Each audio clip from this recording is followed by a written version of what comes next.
मैं यहाँ अपने इस चैनल पर आप सभी के इकोनॉमिक्स से रिलेटेड सारे कॉन्सेप्ट्स, चाहे वो कॉम्पिटिशनल हो चाहे नॉन कॉम्पिटिशनल, उन सभी को क्लियर करूँगा। तो आप अपने सभी इकोनॉमिक्स के कॉन्सेप्ट क्लियर करने के लिए इस चैनल पर बने रहें और इस चैनल को लाइक करें, शेयर करें और सब्सक्राइब करें। आज हम बहुत ही इम्पॉर्टेंट टॉपिक, जो कि कंपटीशन में भी बहुत ज़्यादा पूछा जाता है, सोशल सिक्योरिटी के बारे में बात करेंगे। आइए देखते हैं सोशल सिक्योरिटी है क्या, इसके प्रकार क्या हैं और इसमें कौन कौन सी चीज़ें आती हैं। तो जैसा कि आप देख रहे हैं, आज का हमारा टॉपिक है सोशल सिक्योरिटी। तो सोशल सिक्योरिटी है क्या, what is the social security.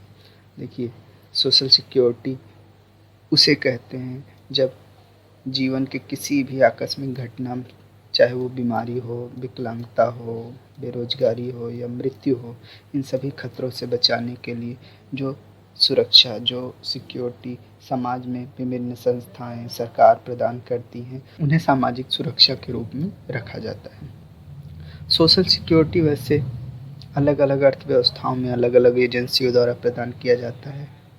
जैसे कि भारत जैसे विकासशील देशों में, जो कि मिश्रित और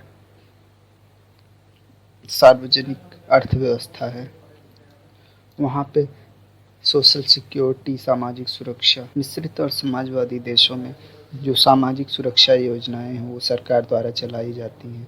जैसे भारत में LIC, GIC, अटल पेंशन योजना और प्रधानमंत्री सुरक्षा बीमा योजना, ये सारी योजनाएं सरकार द्वारा चलाई जाती हैं और ये सोशल सिक्योरिटी स्कीम्स हैं।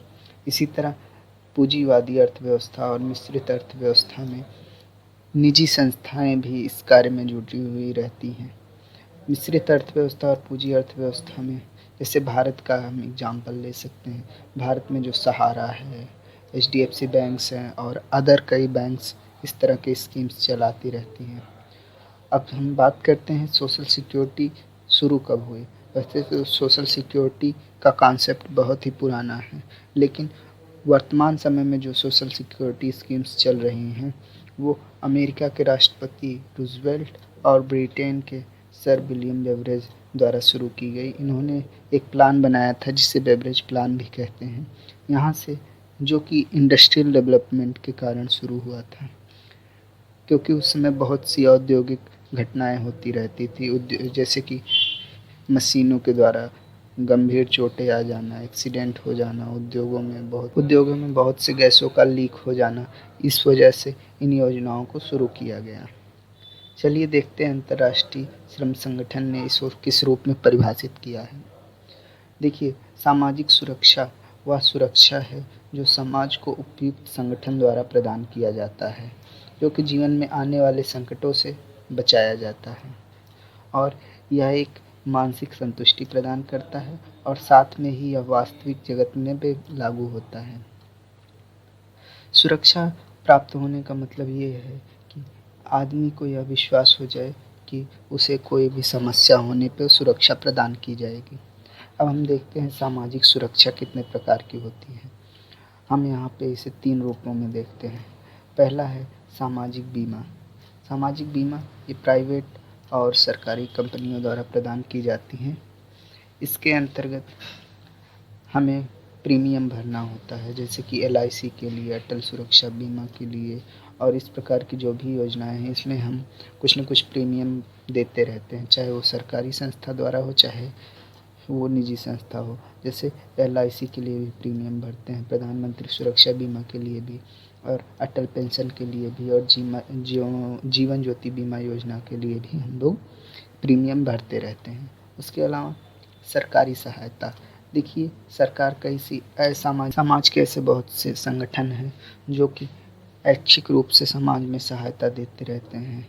उसके अलावा सरकार भी सामाजिक सहायता के रूप में प्रदान करती रहती है। इसके लिए कोई भी प्रीमियम या कुछ भी पे नहीं करना पड़ता है। जैसे कि सरकार इस समय आयुष्मान भारत योजना चला रही है। उसके अलावा लोग हॉस्पिटल्स में गरीबों का मुफ्त में इलाज करते हैं, कॉलेजों में गरीबों को मुफ्त में पढ़ाते हैं। इस तरह की जो भी योजनाएं हैं ये सामाजिक सहायता के अंतर्गत आती हैं। उसके बाद हम बात करते हैं सामाजिक सेवा की। बहुत से लोग, निजी संस्थाएं, ये सब लोगों की सहायता करते रहते हैं, चाहे वो रोड पे खाना देना हो, कपड़ा देना हो, ऐसी बहुत से काम करते रहते हैं। इससे भी सामाजिक सुरक्षा को मदद मिलती है। और इसके बाद हम बात करेंगे सामाजिक सुरक्षा के क्षेत्र के अंतर्गत किन किन चीज़ों को लिया जाता है, कौन कौन से क्षेत्र इसके अंतर्गत आते हैं।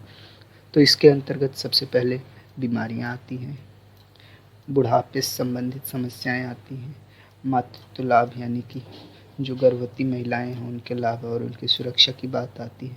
और उसके बाद रोजगार संबंधी समस्याओं को, जैसे कि एक्सीडेंट हो गया या फिर बीमारी हो गई, उद्योगों में काम करने के कारण, इन सभी चीज़ों को इसमें शामिल किया जाता है।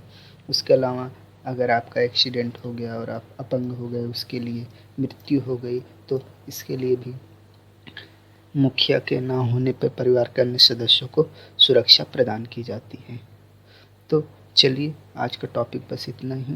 अब इसके डिटेल हिस्ट्री के बारे में, इंडियन हिस्ट्री के बारे में हम अगले वीडियो में चर्चा करें।